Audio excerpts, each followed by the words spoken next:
Welcome to ఉదయం news. Guntur జిల్లా ప్రత్తిపాడు నియోజకవర్గం ప్రత్తిపాడు మండలం ప్రత్తిపాడు గ్రామంలోని సామాజిక ఆరోగ్య కేంద్రంలో తనిఖీలు నిర్వహించిన డీసీహెచ్ఎస్ మజీదా బేగం ఈ నెల 22వ తారీఖున స్థానిక శాసనసభ్యులు బూర్ల రామాంజనేయులు హెచ్ఆర్సీని సందర్శించిన సమయంలో డాక్టర్లు ఎవరూ లేకపోవడంతో ఆగ్రహం వ్యక్తం చేశారు.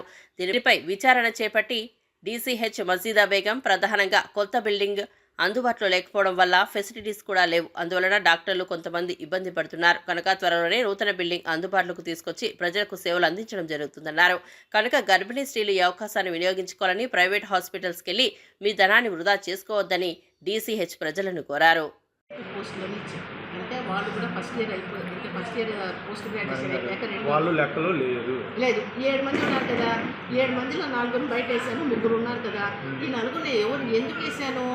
ఈ ప్రజలను చూడడానికి వీళ్ళు అంటే వాళ్ళని ఇక్కడ దాకా జీడియాట్రిక్ ప్రోగ్రామ్ అంటే అది వినండి, ఓల్డ్ ఏజ్ వాళ్ళకి ప్రోగ్రామ్ నడుస్తుంది. వీళ్ళు ఎక్కడ పోయారు తెలుసా? ఓల్డ్ ఏజ్కి చూడడానికి డోర్ టు డోరే పోయారు. గవర్నమెంట్ ప్రోగ్రామ్స్ నేను పంపించొద్దు అని చెప్పట్లేదు మేడం. పంపించేటప్పుడు మరి ఏదో విధంగా కూడా ఆల్టర్నేటివ్ చూపించాలి.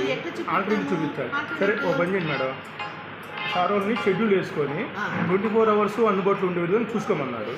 ఆ షెడ్యూల్ మీరు వేయండి. 4 మెంబర్స్ 5 మెంబర్స్ అడ్జస్ట్మెంట్ మీరు చేస్తే వాళ్ళు ఫాలో అవుతారు.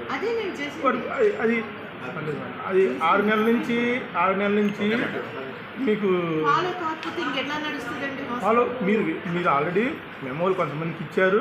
ఆ మెమోలు ఇచ్చిన వాళ్ళ పెర్ఫార్మెన్స్ ఎలా ఉందని మీకు తెలుసు. ఆ తర్వాత కమిషనర్ గారి దృష్టికి తీసుకెళ్లారు కొన్ని అంశాలని. మరి